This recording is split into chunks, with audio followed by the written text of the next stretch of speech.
بہن نے فرمایا کہ یہ سنا ہے کہ اگر کوئی عورت پرفیوم وغیرہ لگا کر باہر نکلے اور غیر محرم تک اس کی خوشبو پہنچے تو یہ حرام ہے۔ پہلے اتنے حصے کا میں عرض کر دیتا ہوں۔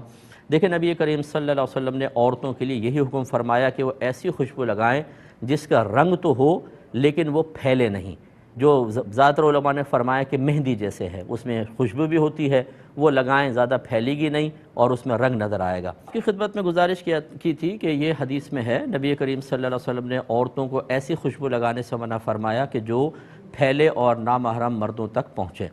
تو اس لیے اس سے اجتناب کرنا چاہیے، اور جس کو نبی کریم صلی اللہ علیہ وسلم منع فرما دیں وہ حرام نہیں ہوتا، مکروہ تحریمی ہوتا ہے، یعنی حرام سے نزدیک۔ جو قرآن کی ایسی آیت سے حرام ہونا ثابت ہو جس آیت میں اس کی وضاحت میں کسی مجتہد کو، کسی مفسر کو کوئی کلام کرنے کی حاجت ہی نہ ہو، بہت واضح ہو، اسے نص قطعی کہتے ہیں، اور اس سے جو حرمت ثابت ہوتی ہے اس کو حرمت قطعیہ کہتے ہیں، ٹھیک ہے؟ تو یعنی حرام ثابت ہوتا ہے، سمجھ لیں۔ اور حدیث سے اگر کسی چیز کی ممانعت ثابت ہو تو اس کو مکروہ تحریمی کہتے ہیں، یعنی اس میں بھی کنڈیشنز ہیں، بعض اوقات تو صرف خلاف مستحب بھی ثابت ہوتا ہے، لیکن اگر سختی سے منع کیا ہے اور دیگر کوئی ایسی علامت نہیں ہے کہ وہاں پر مکروہ تحریمی کے علاوہ کوئی اور چیز ثابت ہوتی ہو تو مکروہ تحریمی ہی ثابت ہوگا۔ اس کا مطلب یہ ہے کہ عوام اس کا فیصلہ نہیں کر سکتی کہ یہاں جو ممانعت ہے اس کا درجہ مکروہ تحریمی کا ہے، اساءت کا ہے، مکروہ تنزیہی ہے، خلاف اولیٰ ہے، یہ علماء بتائیں گے۔ تو اس کا جو ہے یہ مکروہ تحریمی کا درجہ ہے،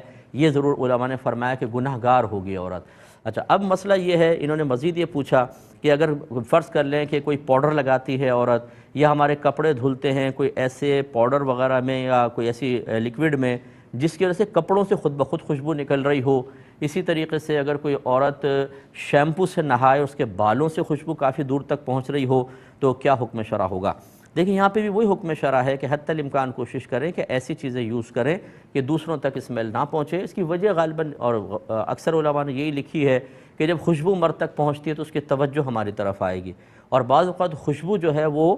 اعصاب پہ اثر کرتی ہے اور اٹریکشن پیدا ہوتی ہے، اور اس کی وجہ سے برے خیالات بھی ذہن میں آ سکتے ہیں۔ اس لیے شریعت نہیں چاہتی کہ عورت کی جانب سے کوئی ایسی چیز مرد تک پہنچے کہ اس کی توجہ دھیان اس کی طرف آئے، یا خدا نخواستہ کوئی خراب قسم کا خیال اس کے ذہن میں آئے، اس لیے ہماری بہنوں کو احتیاط کرنی چاہیے۔ اچھا، اب اگر یوں ہو کہ کوئی بہن گھر میں ایسی خوشبو لگاتی ہے گھر کے والوں کے سامنے یا شوہر کے سامنے، کوئی حرج نہیں ہے کیونکہ نامحرم نہیں۔